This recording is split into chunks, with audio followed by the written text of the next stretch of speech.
Sverige absolut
Pertenezco a una generación que ha sido verdaderamente tocada históricamente por, diríamos, designios bastante especiales.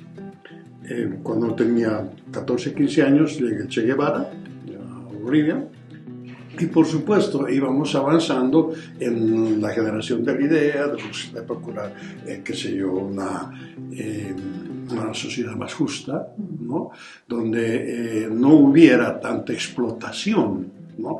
Donde no se nos llevaran nuestros recursos naturales tan fácilmente, ¿no? Y que nos dejaran la pobreza, la miseria de los hospitales mal atendidos, que ni siquiera los teníamos, de las escuelas mal atendidas, que no las teníamos tampoco, etcétera, ¿no? Entonces esto va creciendo y claro, generacionalmente uno, para no quedarse fuera, va incluyéndose en el grupo que va ampliando esos horizontes. Y eso es lo que a mí me ha sucedido, ¿no?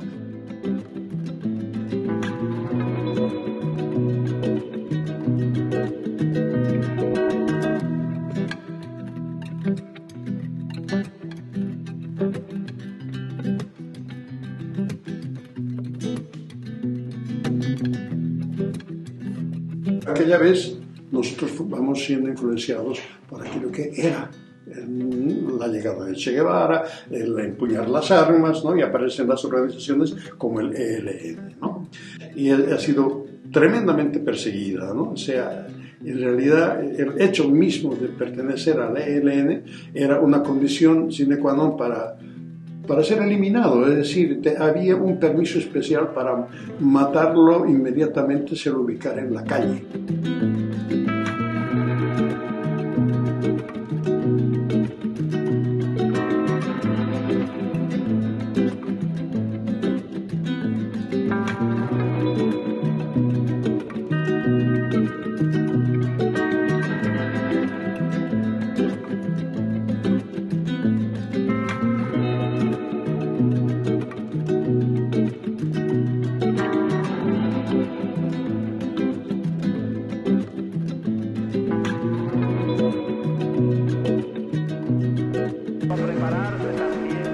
Entonces, llega el momento en que muchos de mis compañeros de barrio, amigos, ¿no? Compañeros de colegio, ¿no? Se incorporan a la guerrilla, o sea, a la guerrilla urbana, al ELN, ¿no?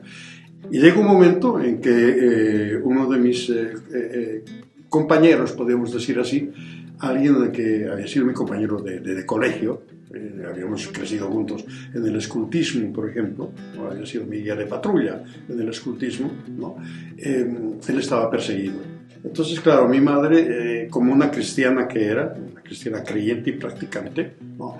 Ella, pues, al observar que había alguien que estuviera perseguido, en peligro de muerte, no tenía ningún problema con otorgarle, por ejemplo, asistencia y asilo en nuestra casa.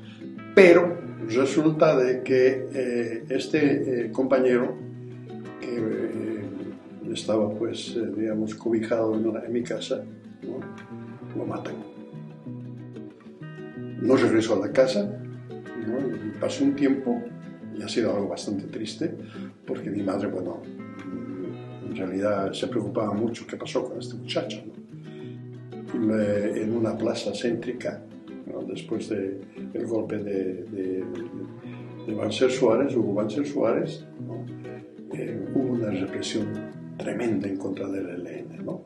Y entonces a él, uno de sus propios compañeros, lo encuentra en la calle, lo identifica, se baja un hombre y le dispara una ráfaga en la cara.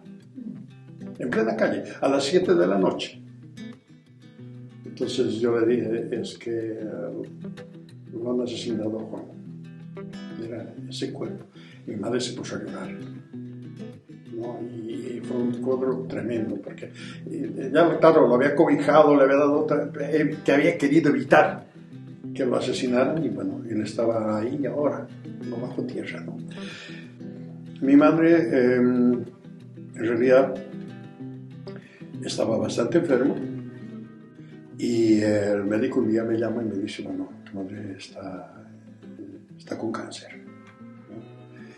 Y no podemos superarlo porque sería cortar la mitad del cuerpo. Entonces para mí era algo muy duro. Y claro, yo tenía que en ese momento estar a su lado.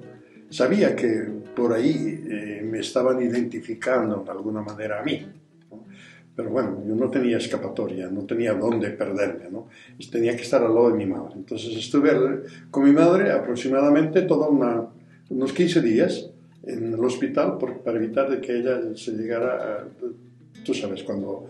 Pero ya no podía más, y al cabo de unos 15 días yo les digo a mis hermanas que iba a ir a descansar una noche en la casa. Y llegué a la casa y bueno, allí justamente empezó a dolerme un poco la muela, salí a comprarme una aspirina y al regresar me pusieron 2 armas en el costado. Pero entonces me llevan preso.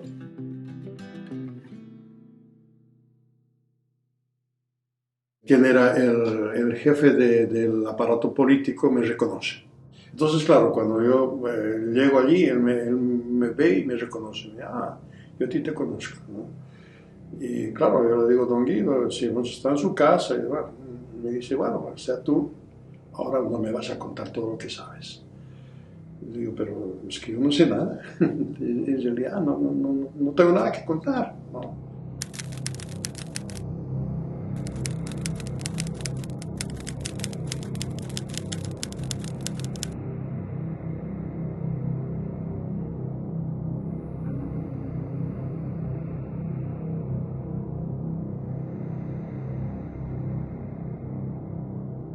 Y me dice, mira, tu madre está muriendo. Tú me entregas 3 personas, 3 de tus compañeros, tú te vas en libertad, y llegan ellos, tú te vas. Eso es bien claro, ¿no? Entonces comenzó esa noche, ¿no? Comenzó, digamos, el momento más duro de lo físico, ¿no? De la tortura física, ¿no? Por ejemplo, llega un hombre que le decían el Cocacho, y él era un agente que, bueno, había sido entrenado en la Escuela de las Américas en los Estados Unidos, ¿no? O sea, llega, tenía mucho conocimiento psicológico, ¿no? Y comienza a plantearme, dice, bueno, o sea, tenemos las fotografías tuyas, todo esto, ¿no? Y no tienes escapatoria, ¿no?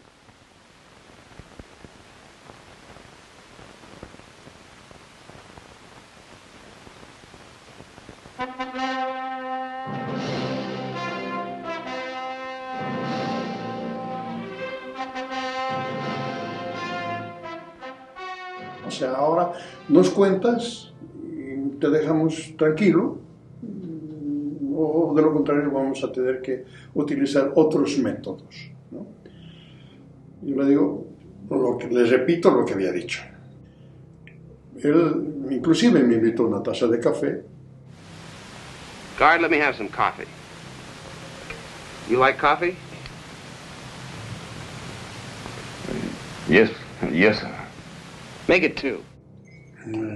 Quiso ser amable conmigo, me dio un cigarrillo, ¿no? Yo, fuma, no, sea tranquilo, ¿no? Estamos hablando entre amigos, ¿no? Again, the prisoner begins to show his unwillingness to cooperate. To neutralize this opposition, the interrogator must be ready to change his technique. I can see I'm wasting my time. I've got more important things to do. I'll send the other man in. Sale y me dice, tú te lo has ganado, lo que te vaya a pasar es asunto tuyo. Entra otro hombre que yo tenía relación y referencia, aunque no de su nombre, pero le decían Dami, en la organización del ELN, ¿no? No nos conocíamos por nombre y apellido, sino solamente por el nombre de guerra.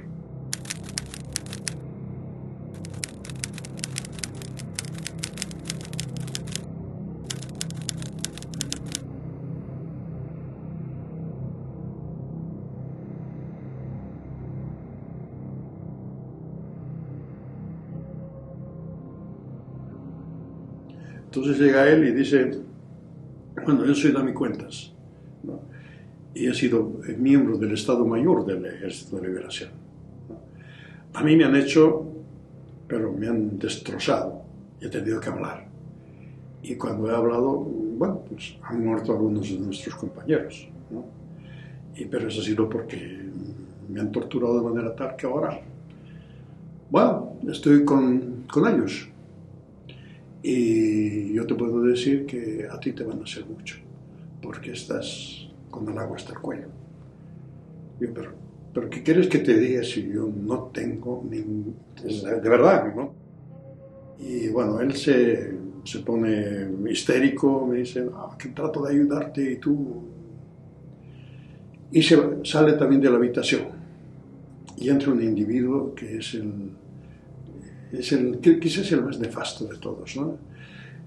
Apellida Suso, pero le decían Jaime Gemio, era su nombre de guerra también, como delincuente, ¿no? Él llegó y una de las cosas que impresionaba más era los ojos teñidos en sangre, eran totalmente irritados por la droga que seguramente había consumido, ¿no? Y que empezaba a golpear, ¿no? Estaba yo amarrado, me amarraron con las manos a la espalda de la silla y comienza a darme golpes, a botarme al suelo de una patada y exigirme, levántate, levántate. Y yo no podía ni moverme, ¿no? Pero él me exigía y me golpeaba allí en su abajo. Y claro, me decía, ahora me vas a contar todo y tal. Y yo le decía, pero ¿qué quieres que te diga? Si lo mismo, no me movía de ese nivel. Entonces él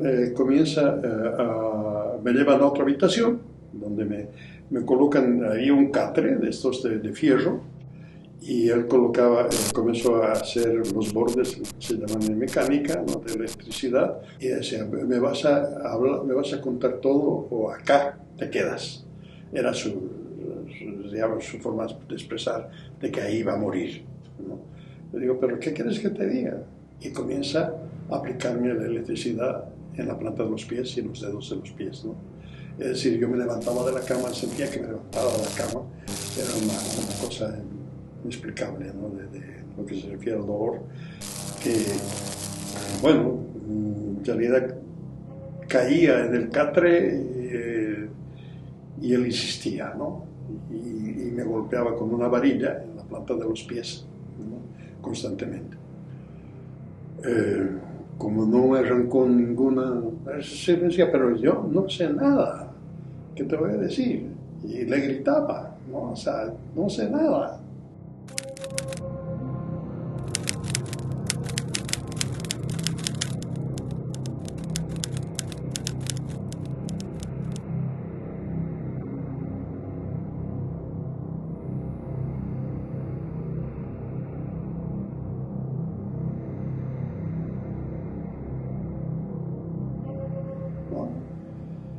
Entonces él me deja, sale del lugar. Pasó esa noche y al día siguiente me encerraron de nuevo en otra habitación totalmente aislado. En la tarde vinieron a recogerme y me dicen, te vamos a llevar a tu casa. Me van a poner en libertad.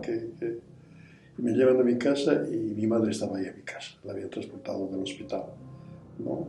Ya el médico les había dicho, llévenla a la casa porque ya ha llegado la hora. Entonces llego y bueno, la veo a mi madre y claro, le tomé la mano, ¿no? y ella ya estaba sin movimiento, ¿no?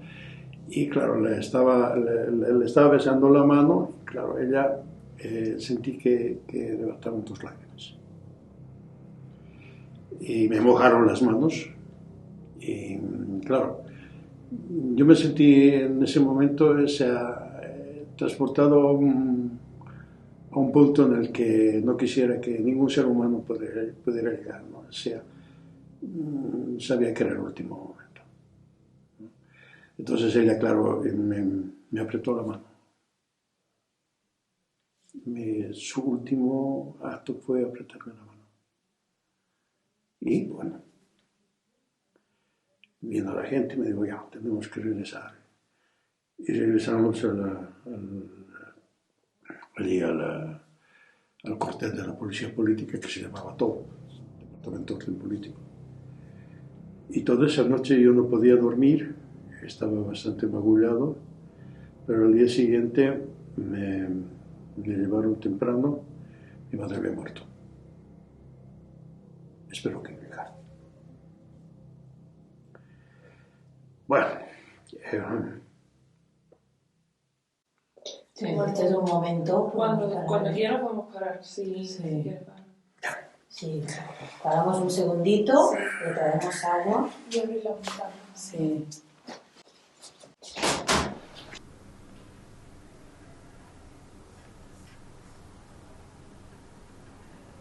Me llevaron a una habitación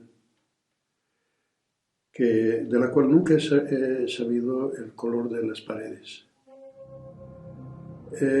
Lo que sí sabía era que era una habitación de 9 pasos y que incorporándome así con mis hombros, porque estaba con las manos atadas a la espalda, más o menos eran unas 4 veces mi cuerpo. Y entonces allí, bueno, como les digo, estaba con las manos atadas a la espalda, tenía solamente la mitad de un colchón y una frazada, vamos, algo que parecía una servilleta más de gruesa, ¿no? Y sin luz, tenía 2 puertas, una externa y una que era la puerta propiamente del lugar, del cubículo que por debajo había un espacio, más o menos de unos 10 o 15 centímetros, y claro, allí estaba totalmente aislado.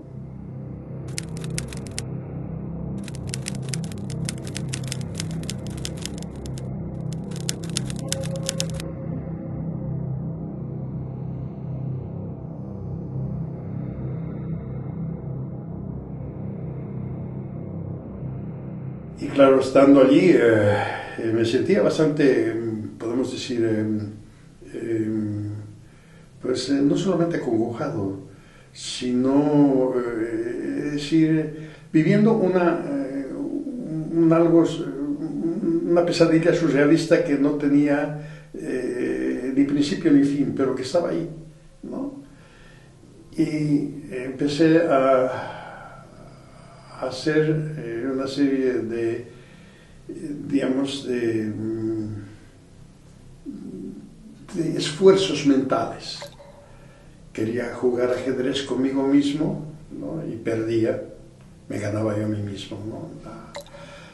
Luego me cansaba de eso y bueno, quería busqué todas las formas, inclusive busqué una forma muy especial de recordar todo lo que había sido mi vida, ¿no? Es decir, desde que era niño, todos los acontecimientos, pero también venían los malos recuerdos, ¿no? Pero se iban agotando los espacios, se iba pasando el tiempo.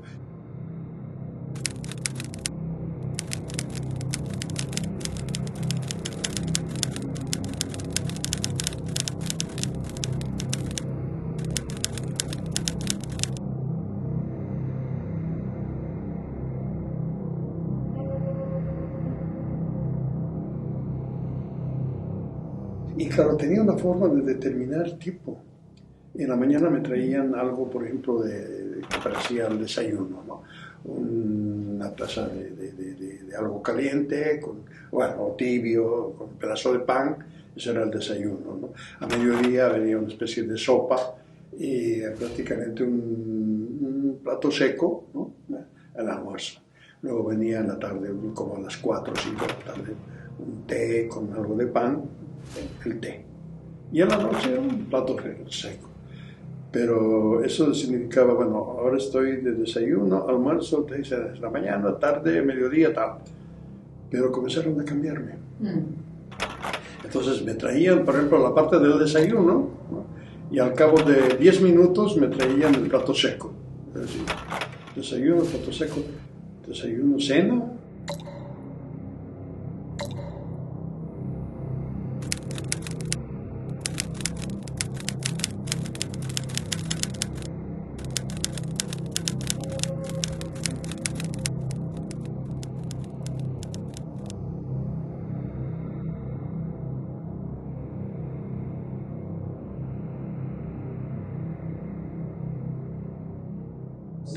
Estaba totalmente perdido, ¿no? O sea, yo no te puedo decir si he permanecido allí, tampoco mi mente acepta, ahora mismo, ¿no? Si han sido 30 días, 40 días, 20 días, no sé.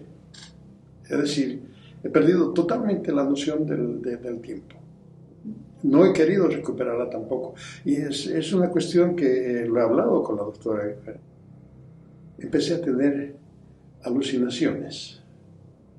Ese poder de la mente, ¿no? Que salía a pasear. Si mi mente salía a pasear, me desdoblaba. Iba afuera y me encontraba en la calle, ¿sí? Veía todo, sea por donde había pasado, por donde, qué sé yo, y me tranquilizaba. Pero luego a los minutos regresaba y estaba de nuevo en el cuerpo, ¿no? O sea,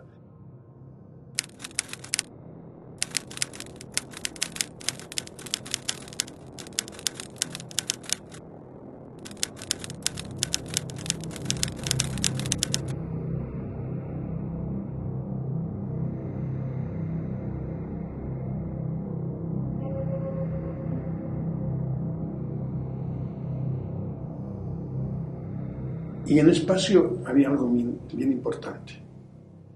No podía comer así como un ser humano normal, porque estaba con las manos atadas atrás. Entonces, me pasaban la comida por ese agujero que había debajo de la puerta, y claro, tenía que arrastrarme para comer. Es decir, al estilo, me estaban denigrando en la condición de un perro.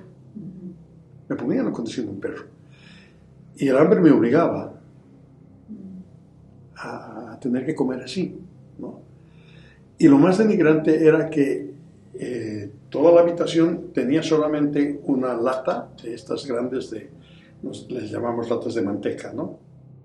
Y bueno, como no me cambiaban la lata, entonces la habitación iba llenándose, también en el piso, y llegaba hasta donde estaba el colchón, ese pedazo de colchón, y como yo estaba con los brazos atrás, es una tortura grande también esto de tener los brazos atrás, que no te puedes mover, que te lastima todo el cuerpo y tal, y estás encogido.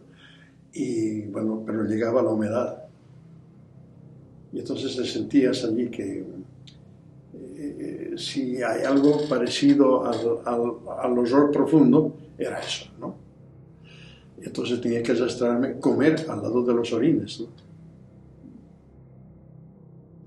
Esa desesperación es tan profunda que llega un momento en que prefieres la muerte.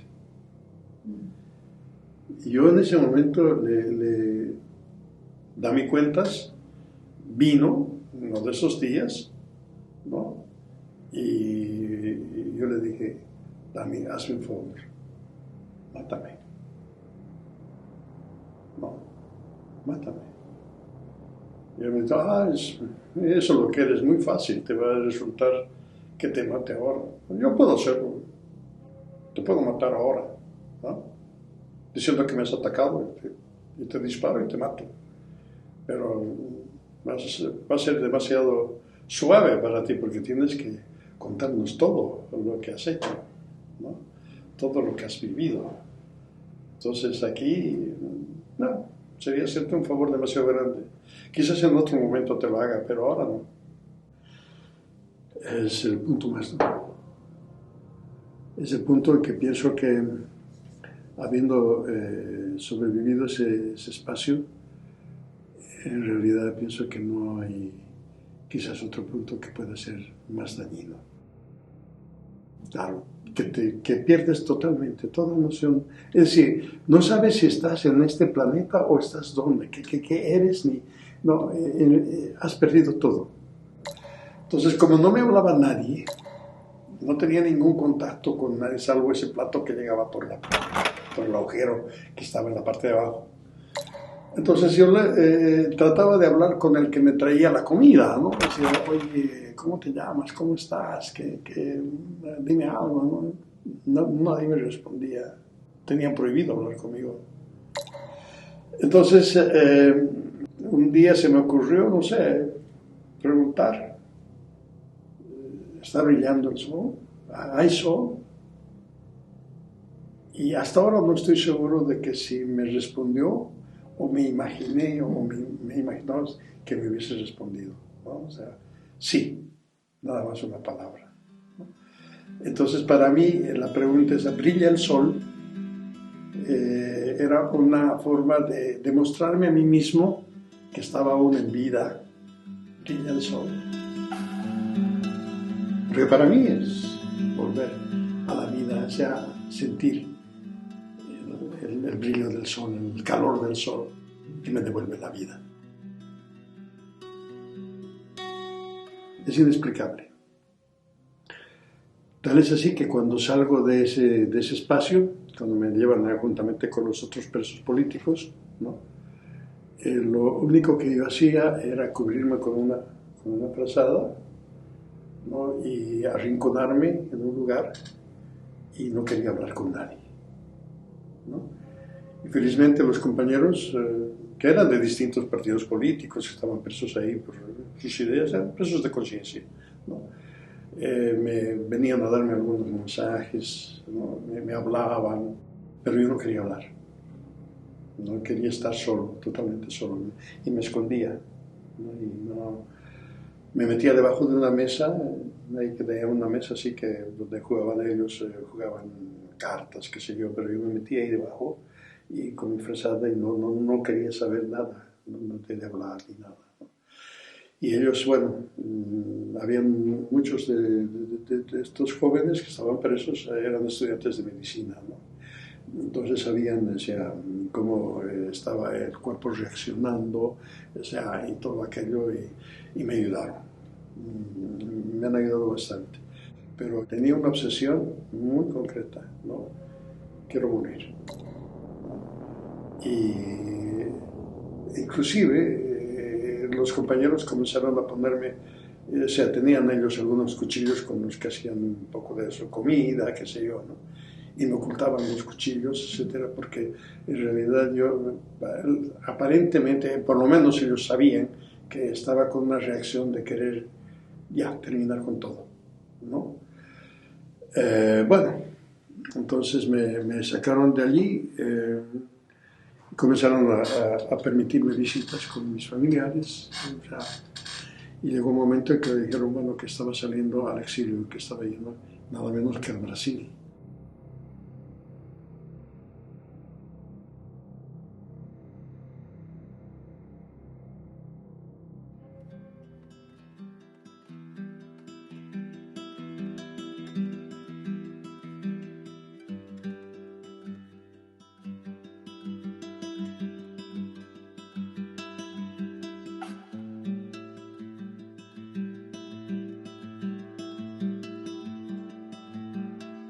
y siento de nuevo las dos metralletas en la espalda, ¿no?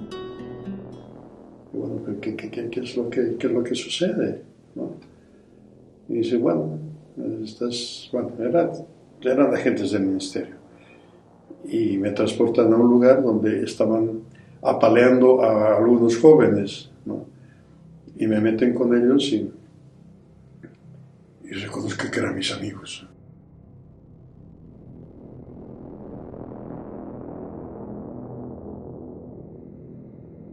Y comienzan a golpearme y rompieron 2 palos de escoba en mi espalda, ¿no? Y como yo decía, pero yo no tengo nada que ver con esto. No les interesaba esa información. Entonces comienzan a someterme a la tortura de lo que es el submarino, que lo llaman el submarino, ¿no? Entonces ahí comienzas a vomitar y a botar toda el agua, ¿no? Y es un dolor intenso. Al momento que te sacan de ese barril, entre el aire y es un dolor, pero indescriptible, ¿no? Y bueno, te vuelven a meter, ¿no? Allí donde estaba tu vómito, donde está todo, y te vuelven a meter, y de nuevo, el mismo proceso, ¿no? Y unas 4 o 5 veces hasta que estás ya próximo a reventar, ¿no? Y ahí te sacan de nuevo y te comienzan a golpear y tal. Y eso sucedió al mediodía. Me llevan al Departamento de Orden Político, al DOP, que quedaba en la Plaza Murillo, al medio de la ciudad de La Paz, ¿no? Allí y me meten en una habitación y me tienen todo el día, pero estaba yo enmanillado de nuevo con las manos atrás. En la noche siento como que hay un ajetreo. Y lo que sucede es que veo meter un cuerpo que lo tiran en el patio, ¿no? De donde chorreaba mucha sangre, ¿no? Y veo a 3 jóvenes que los ponen al centro, estaban arrodillados, encapuchados, tenían una capucha y los apaleaban, ¿no? Entonces vienen y me sacan a mí también. Yo escuché una voz, previamente, escuché una voz que gritaba en la celda del lado, diciendo, están matando a mi hermano, lo están matando a mi hermano, ¿no? Y reconozco la voz, era la voz de la hermana de uno de mis mejores amigos de la infancia, ¿no? Entonces yo ahí me puse a temblar, algo está pasando, ¿no? Algo duro ha pasado, ¿no? Y no podía contenerme, es decir, estaba temblando. Entonces, claro, me dice, ustedes han matado a uno de los nuestros y todos ustedes van a morir. Esta noche van a morir todos ustedes, ¿no? No me quedaba... ¿Qué iba a decir en ese momento, no? Estaba en sus manos, ¿no? Entonces me da un cigarrillo y dice, bueno, muy amigable. Me dice, sí, yo los admiro a ustedes. Y me colocan, luego de eso, me colocan enfrente de la pared y me dicen, arrodíllate. Yo digo, no. Si voy a morir, quiero morir de pie y no me vendes los ojos. Quiero ver. Y encienden las luces, muy dramático todo. Encienden las luces del jeep, del vehículo todoterreno. Eran bastante potentes. Casi me ciegan, porque estaba bastante cerca también. Y entonces me dice, ¿quieres un último deseo? Digo, no. ¿Qué puedo desear? Pero en ese momento yo me pongo a pensar, tengo 22 años, me están matando. ¿Qué hubiese podido hacer si es que me dejaban vivir? Y viene a mi mente uno de los pasajes interesantes.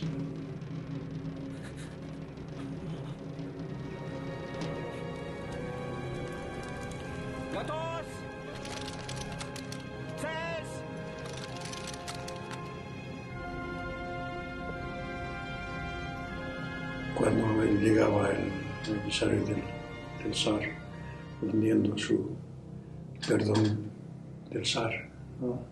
Ante la muerte inminente, condenado, ¿no? Y yo digo, ojalá que llegara alguien con ese perdón. Pero bueno, no llegaba nadie. Entonces uno de los agentes me dispone su arma y me dice, bueno, ha llegado tu hora. Y disparan.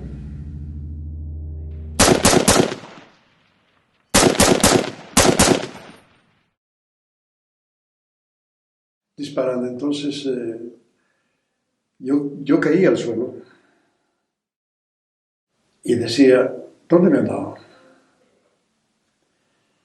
Movía mis pies, mis manos, les daba movimiento. Me preguntaba, ¿pero dónde me han dado? Movía la cara, o sea, no me habían disparado en la cara. Trataba de mover el pecho y los brazos y no me... pero sentía que estaba totalmente húmedo, ¿no? O sea, me han dado en el bajo vientre. Me han disparado en el bajo vientre, entonces... Pero podía mover los pies y viene uno de los agentes y comienza a patearme en el suelo, ¿no? Va, levántate, ¿no? Eres decimos mañudo como una expresión, o sea, un teatrero, ¿no? Nos estás exagerando la nota, ¿no? Y yo me pongo a pensar, pero si estoy mojado, ¿no? Y es que me había orinado.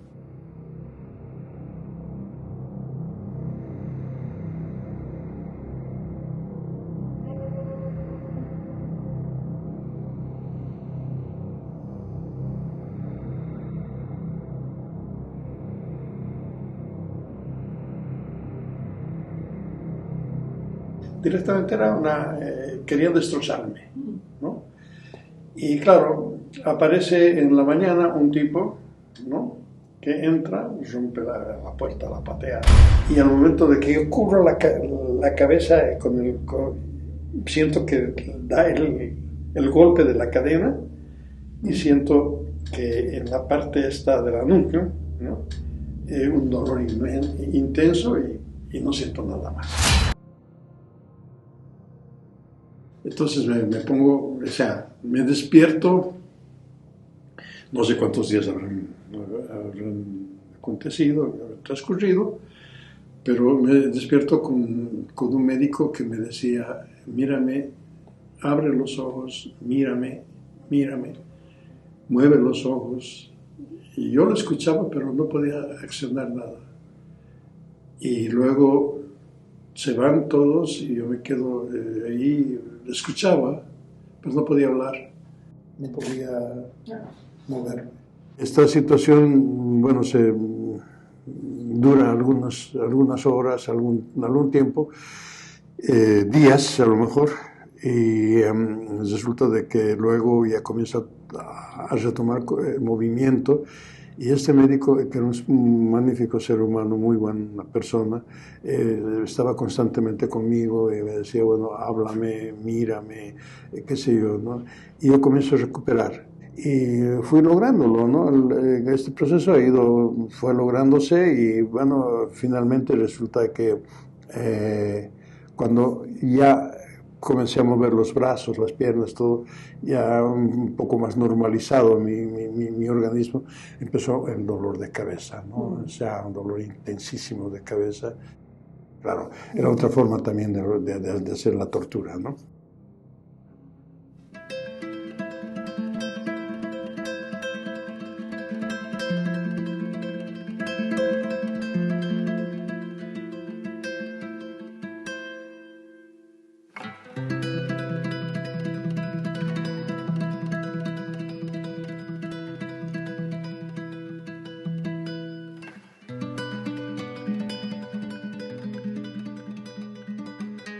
Claro, en todas las cosas que había estaba la tarjeta que el padre Eugenio me había logrado con con la firma del presidente de la Cruz Roja para América Latina, y de donde decía, ¿no? Este hombre está viniendo de un campo de concentración, por favor prestenle la ayuda humanitaria, la mayor ayuda humanitaria, ¿no?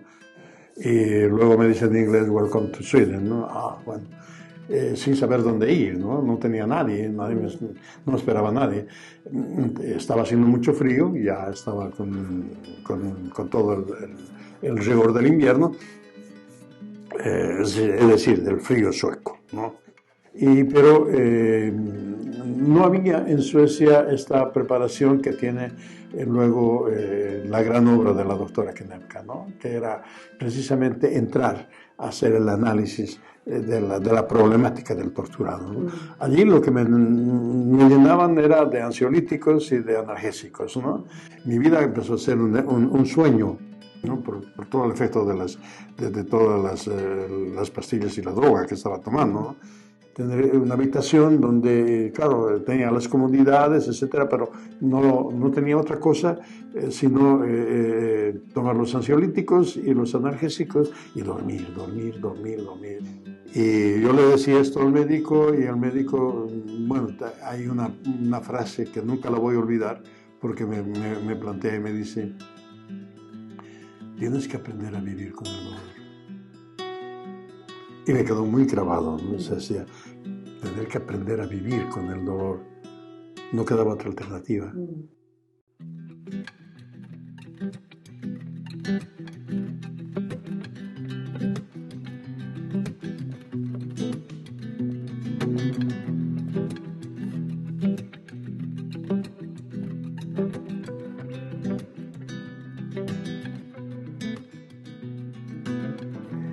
El proceso es doloroso. La mente humana, lamentablemente, tiene la capacidad de devolverte los momentos estos que has vivido con la crueldad que verdaderamente lo has sentido, ¿no? Entonces no deja de afectarte, ¿no? Cuando yo estaba en terapia con la doctora Knepka, ¿no? Me costaba mucho decirlo, al principio no quería decirlo, ¿no? Pero ella con mucha habilidad profesional, etcétera, me logró ir sacando todas estas cosas que realmente estaban obrando negativamente, estaban haciendo que mi organismo, mi mente especialmente, ¿no? Quisiera defenderse, autodefenderse, ocultando. Yo lo hacía con la doctora Knepka, que tengo que agradecerlo una y mil veces más, ¿no? El hecho de que ella nunca en los 2 y hasta casi 3 años y medio que estuvo haciéndome la terapia con ella, nunca me dejó con otro profesional que no fuera ella. Siempre ella fue la única que me atendió, ¿no? A veces inclusive 2 veces a la semana, ¿no? Pero bueno, ¿qué quiero decir con esto? Que prácticamente cuando yo sacaba todos los problemas que habían habido, ¿no? En lo que yo llego a catalogar la lucha de los ángeles y los demonios, ¿no? Realmente la doctora Knepka estaba conmigo y ella me daba la palabra que era la que iba a ayudar, ¿no? al proceso de recuperación, ¿no? De rehabilitación. Y claro, ahora cuando tengo que enfrentar a la situación de nuevo, esos momentos, te digo esto por un hecho trascendental, ¿no? Dentro del proceso de rehabilitación con la doctora Knepka, llegó un momento en que como no podía tomar ya los ansiolíticos, ni podía tomar calmantes, o sea, estas pastillas para el dolor, especialmente de la cabeza, para mí era como estar o sea, sujeto todavía a una tortura, porque el dolor, bueno, pues es torturante, ¿verdad? Entonces, en determinado momento yo planifiqué suicidarme, ¿no? Y directamente cuando fui, ya lo había planificado, tenía que botarme de un puente acá cerca en Österbro, ¿no? Y ya lo tenía todo planificado. Me dolía dejar a mi hija, que era bebita, ella muy pequeña, y estaba en su cochecito ahí durmiendo en el patio, y yo fui a despedirme de ella, a darle un beso, porque me iba a suicidar, y ya no aguantaba, ya no podía, ¿no? Entonces cuando llego allí a darle este último, para mí, que iba a ser el último beso, ¿no? Se despierta, me sonríe y me levanta los brazos, ¿no? Entonces, claro, para mí era como una forma de decirme, no me dejes, ¿no? Es decir, te amo, no me dejes, y ha sido la sonrisa que me ha salvado la vida, quizás en ese momento, ¿no? Porque en vez de ir a suicidarme, cogí el cochecito y salí con ella, y me fui a dar una vuelta y regresé, bueno, pues a aceptar mi realidad, ¿no? Que tenía que aguantar el dolor de cabeza, ese malestar que estaba sintiendo, ese ostracismo en el que me había estado sometiendo. En este proceso que te digo, y lo digo muy claramente, no es algo fácil, no es algo que viene como una muestra mágica, como una, qué sé yo, como una dote de hadas, ¿no? Que te va a sacar la cosa rápidamente y muy fácilmente. No, es un proceso, y todo proceso tiene sus cosas buenas, pero sigue teniendo sus cosas malas, especialmente en esto de la rehabilitación, ¿no? Y es algo que muchos de mis compañeros que han pasado por el proceso de la tortura no pueden entender, ¿no? Que se piensa de que esto es, sí, algo maravilloso, que te va a ir. No, no es así. Es un proceso doloroso. Y ahora, llegó un momento en que la doctora Konevka me planteó una situación, me dice, yo quisiera que tú prácticamente estudies algo en EDB, ¿no? Entonces, claro, yo me despedí de la doctora Konevka, o sea, con todo el agradecimiento y la simpatía que me inspiró, ¿no? Porque no podía seguirme quedando ahí como parte del RCT, ¿no? O sea, dependiendo completamente de todo lo que fuera. No, necesitaba también salir a caminar y ver que había alcanzado, que estaba alcanzando mi propia rehabilitación. El trabajo ya empezaba a ser mío, ¿no?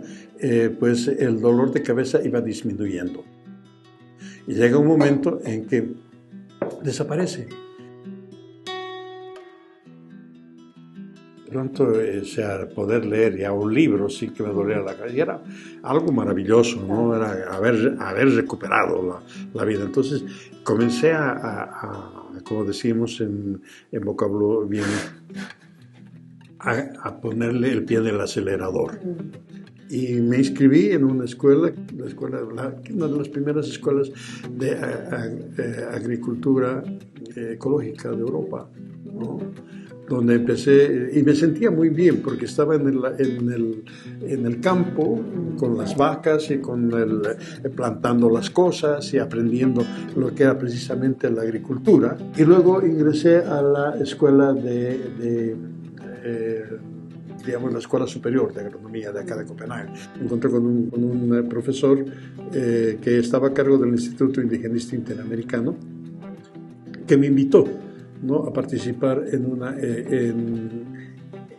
un simposio. Comienzo a interesarme mucho más por los sistemas de producción agrícola precolombinos de los Andes, y entonces logré hacer el doctorado en antropología. ¿El doctorado lo hace en Bolivia? En Bolivia y Perú.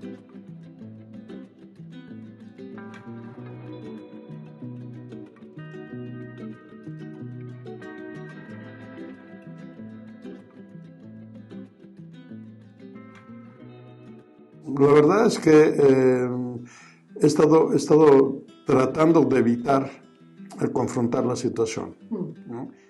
Y estas partes son las que, bueno, por supuesto que tienen mucho que ver con mis hijos, con el dolor que ha significado separarme de ellos, porque sabía que los estaba afectando, ¿no?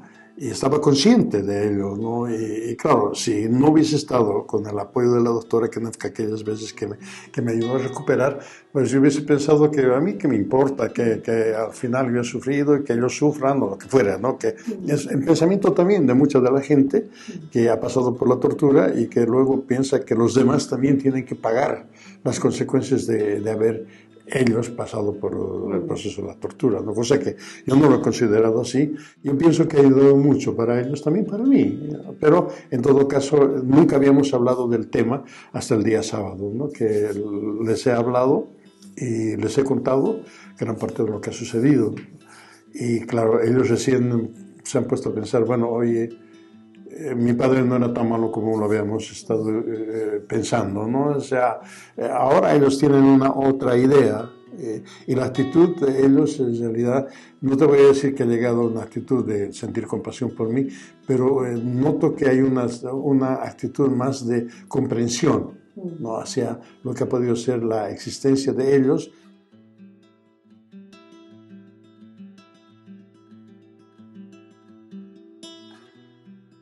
I would like to change a single thing of all what I have experienced. I say, why? Are you masochist or something like that? I say, no.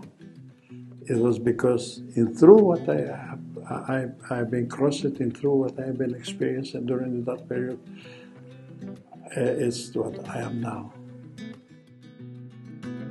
They have created feelings, contradictory feelings, guilty feelings, as well as frightened feelings. And in the other hand, also, they have created me some feelings as hope feelings that I never had before. And I learned to have when I was under the torture.